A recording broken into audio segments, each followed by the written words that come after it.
இந்தோனேஷியாவில கூட புலம்பெயர்ந்திருக்கலாம். ஏன்னா நமக்கு எல்லையே நீங்க நல்லா கவனிச்சீங்கன்னா ஒரு காலத்துல நமக்கு எல்லையே வந்து குணக்கடல். குணக்கடல்னு சொல்லக்கூடிய கிட்டத்தட்ட இந்தோ பசிபிக் கடல் வரைக்கும் நமக்கு எல்லை இருந்திருக்கு. அப்ப அதுல இருந்து அவங்க போயிருக்கிறதுக்கு வாய்ப்புகள் இருக்கு. இல்லைன்னா உள்ளூர்னு ஒரு ஊர் நமக்கு நம்மள ஊர்க்காரங்க தான் சொல்லுவாங்க. உள்ளூர்னு ஒரு ஊர் ஆஸ்திரேலியா நடுவுல இருக்கு. நீங்க பாருங்க, ஆஸ்திரேலியா பழங்குடிகள்ல இன்னைக்கு அவங்க அம்மாவை எப்படி கூப்பிடுறாங்க? அஞ்ஞான் தான் கூப்பிடுறாங்க. இங்க தமிழ்நாட்டுல உடுகுடிகள்ல அந்த அஞ்ஞான்ற பேர் இருக்கு. அதே மாதிரி ஆயான்றாங்க ஆஸ்திரேலியாவில், ஆத்தான்றாங்க, அம்மான்றாங்க. இது எல்லாமே உங்களுக்கு தெரியும், தெளிவாக காமிக்குது நமக்கு அவங்களுக்கு தொடர்பு இருக்குன்னு காமிக்கும். 5000 பிசின்றது சொல்றாங்க. 45,000 பிசின்றது ஓலோசினுக்கு முன்னாடிங்க. ஓலோசின்றது 18,000 வருடம்.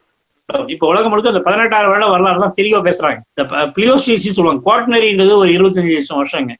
அதுல இருந்து 18,000 வருஷம் வரைக்கும் பிளியோசிசி. அந்த பிளியோசிசின் காலத்திலேயே தமிழர்கள் புலம்பெயர்ந்திருக்காங்கன்றது இப்ப நம்பக்கூடிய அளவுக்கு தரவுகள் இருக்கு. ஏன்னா கல் ஆயுதம் கிடைச்சிருக்கு, கல் கோடாரிகள், மீன் பிடிக்கும் முறைகள், வாழ்வியல் முறைகள், குடிசை முறைகள், அவங்க சாப்பிடுற உணவு எல்லாத்துலயுமே இந்த தமிழ்நாட்டை அடிப்படையாக வச்சு போனோம்ன்றதை நம்மளால நம்ப முடியாது.